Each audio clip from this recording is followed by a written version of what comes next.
RCAF USA supports Agriculture Secretary Brooke Rollins, and we want to continue supporting her. Within just months of her confirmation, she took decisive action to end the nightmarish criminal charges the U.S. Department of Agriculture had leveled against the Maude family in South Dakota. And she closed the Mexican border to cattle, bison, and equine imports when the New World Screwworm, previously detected in southern Mexico, was detected about 700 miles south of the U.S. border. And we breathed a sigh of relief, believing Secretary Rollins was going to work to strengthen the family farm system of agriculture in the United States. In other words, we believe Secretary Rollins would cease the decades-long practices of her predecessors to side with big agribusinesses whenever there was a conflict between big ag and independent farmers and ranchers. And here's some examples. Big ag wanted to import beef from Brazil and Paraguay, countries not free of foot and mouth disease. Independent producers said no. The previous Ag Secretary's analysis concluded that not only would importing beef from these countries increase the then current risk of introducing foot and mouth disease into the United States, but also the expected imports were forecasted to lower domestic cattle prices, with Brazilian imports causing independent cattle producers to incur a loss of over $216 million, and Paraguayan imports causing them to incur up to $24 million in losses.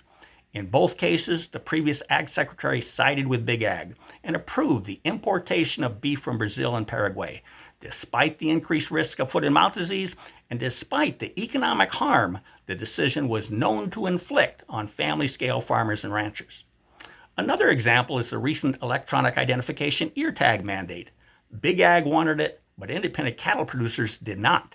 The Ag Secretary estimated the mandate would cost Big Ag nothing, as all the costs, $26.1 million worth of them, were to be borne by cattle producers.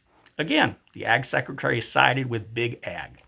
And now, despite our hopes and expectations that our new Ag Secretary would begin shifting the USDA's helping hand away from Big Ag and toward independent cattle producers, it appears it's deja vu all over again.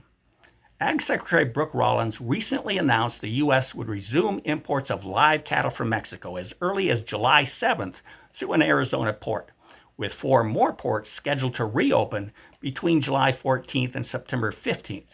Mexico has not yet eradicated the New World Screwworm. In fact, the Secretary's news release clearly indicates that Mexico is still experiencing outbreaks, stating, "We have not seen a notable increase in reported New World Screwworm cases in Mexico over the past 8 weeks."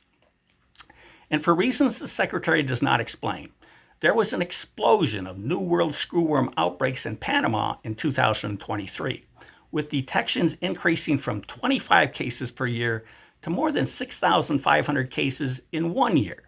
And just 1 year later, in 2024, the New World Screwworm made its way into Mexico.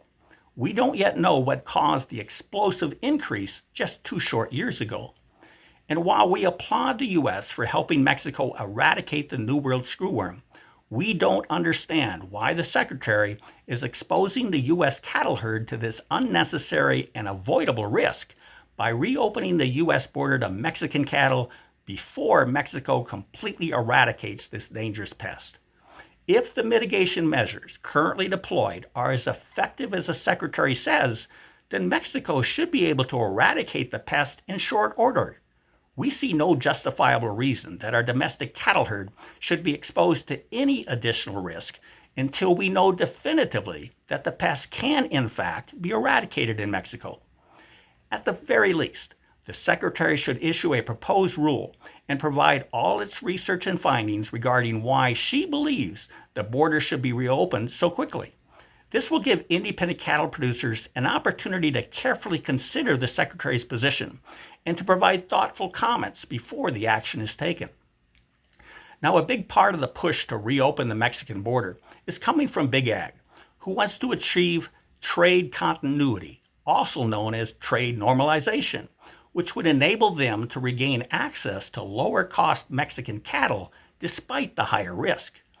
But waiting until the risk is completely neutralized is a better option, one that would incentivize the rebuilding of our U.S. cattle herd and encourage new entrants into our industry.